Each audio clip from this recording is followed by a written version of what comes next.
Hello' guys, কি খবৰ আপোনালোকৰ?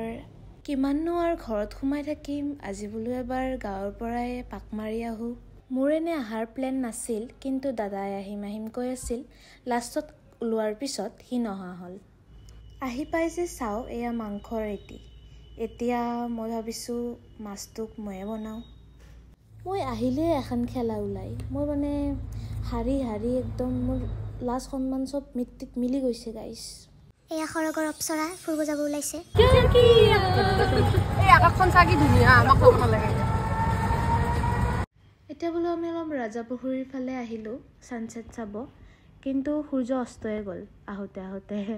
বল দেখছে গাইজ, 40 কেজিৰ মানুহটোই এই 55 কেজিৰ মানুহটোক দাংছে। ৰাতি চব ঘূৰি চুৰি এতিয়া আমাৰ ঘৰৰ ওচৰত তুলনি বিয়াখন খালোঁ। এটা দৰা আনি কেনে মানে বিয়াখন পাতি দিব পৰাই হৈছে। আজি দিনটো অলৌকে ঘূৰিলোঁ গাইজ, ঘৰত অলপ মানুহ বহিবই পৰা নাই।